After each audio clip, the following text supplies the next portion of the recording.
there's no reason for universities moving forward to schedule non-conference marquee games. I know I like it. I know y'all like it. Hell, we love it at Field of 12 because we get to talk about it. The reality of it is that, and this is not a knock on Ohio State before everybody gets on my ass about knocking. This is just the reality of it. Like Ohio State has proven at this point, and Michigan has proven to this point, that you don't need to go outside your conference. No matter how good a year your conference is having or how bad a year your conference is having, you don't need to step outside your conference and go play a monster, right? They're proving that you don't need that. And I'm talking about blue bloods. I'm talking about true blue top 10, top 15 teams. The Clemsons, the Penn States, the Ohio States, Michigans, obviously Alabamas and Georgias, right? Ohio State and Michigan are really proving that you don't need it, right? And Oregon right now, and LSU, if you want to be honest, and Utah, if you want to be honest, are all proven that if you do it and it bites you in the ass, you're going to pay for it later, right? I mean, so we're living in a day and age where you really don't need, if you're a certain level program. Right. Which all these programs are. Right. You don't need it. There's no reason. Like, there's no reason moving forward for Penn State, Hack. And I know Penn State's not, I know they're not right now in the top 10 of in that conversation. But like Penn State, there's no reason for them to go schedule in 5 years to go down to Texas and play in Austin or go down to A&M. There's no reason. Here, I will say the expansion to me changes it because the metric right now, the goal is to get in the top 4. I think this definitely hinders your chances. But as expansion comes, I feel like it won't matter. But even with expansion, you're going to be taking at least 2 from every conference. So to Clint's point, like I agree. I don't think you need to necessarily do it, and specifically if you are those blue bloods, like you're saying, because obviously there's a lot of even look at Notre Dame starting the year, right? Like Ohio State went out and scheduled them. The optics of that game week 1 looked a lot better for Ohio State. And then for a couple weeks, it looked like dog shit. And now it's kind of climbing back to being a little bit better. But we talked about preseason rankings. That Notre Dame team was way above what they actually were in the preseason rankings, right?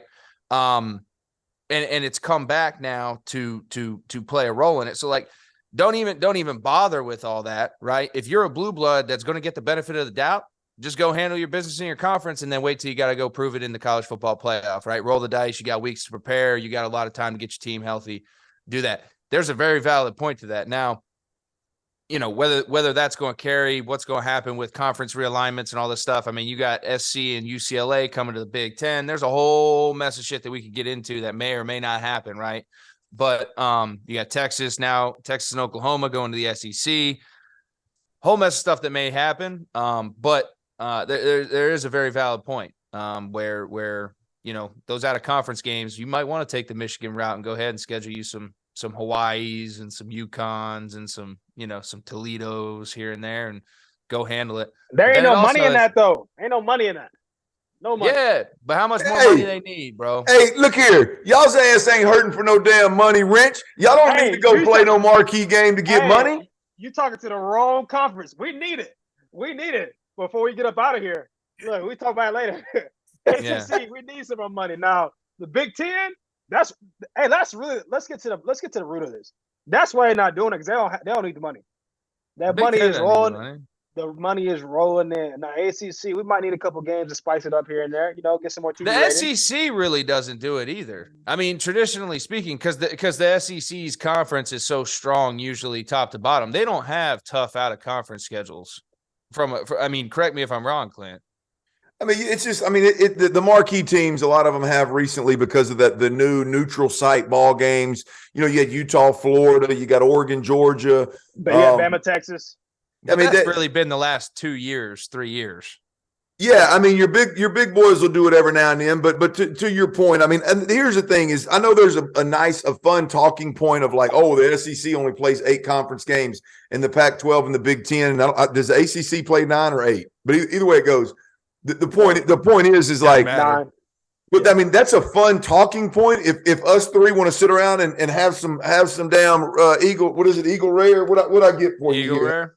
Yeah, we're gonna get a little. You want to get a little Eagle Rare and turn some burn? I mean, then we can do it. But at the end of the day, the college football playoff committee don't give a shit about 8 versus 9. They that's my point, is they don't care if you play a non-conference nobody or if you play a Power 5 team. That at the end of the day, that can only hurt you, is my point.